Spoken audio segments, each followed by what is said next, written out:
Hello viewers, আজকের এই ভিডিওতে আমি আপনাদেরকে দেখাবো কিভাবে আপনি আপনার উইন্ডোজ পিসিতে ওয়াইফাই পাসওয়ার্ড শো করবেন।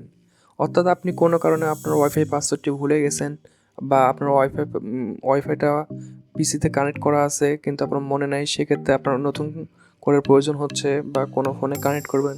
যদি আপনি ভুলে যান তাহলে কিভাবে ওই ওয়াইফাই পাসওয়ার্ডটি বের করবেন সেই প্রসঙ্গে আজকের এই ভিডিওটি। তো চলুন ভিডিওটি কথা না বাড়িয়ে শুরু করা যাক। প্রথমে আপনাকে সার্চ বক্সে টাইপ করতে হবে কন্ট্রোল প্যানেল।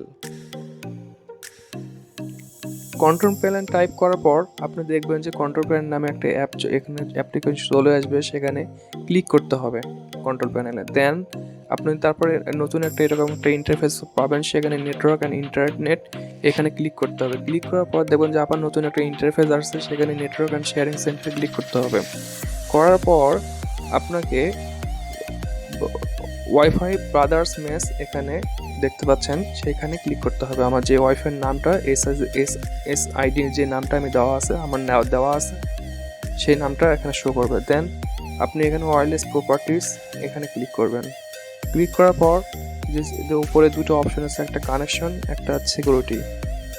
তো আপনি সিকিউরিটিতে ক্লিক করবেন। কানেকশনটা ডিফল্ট লেভেল দেওয়া, আপনি সিকিউরিটি ক্লিক করবেন। ক্লিক করার পর দেখবেন যে এখানে সিকিউরিটি টাইপ দেওয়া আছে। আপনার ওয়াইফাই রাউটার কোন সিকিউরিটি টাইপ, সেই সিকিউরিটি টাইপটা দেওয়া আছে। আর নেটওয়ার্ক অ্যান্ড সিকিউরিটি কি যেখানে দেওয়া আছে, সেখানে শো ক্যারেক্টারে যদি আপনি ক্লিক করেন তাহলে আপনি আপনার ওয়াইফাই পাসওয়ার্ডটি দেখতে পাবেন। তো আমি যদি শো ক্যারেক্টারে যদি ক্লিক করি তাহলে আমি যে ওয়াইফাই পাসওয়ার্ডটা দিয়েছি এখানে, সেই ওয়াইফাই পাসওয়ার্ডটা এখানে দেখতে পাবো। ভিডিওটি কেমন হয়েছে অবশ্যই আমাকে জানাবেন। নতুন নতুন ভিডিও পাওয়ার জন্য আমার চ্যানেলটি অবশ্যই সাবস্ক্রাইব করবেন। ধন্যবাদ।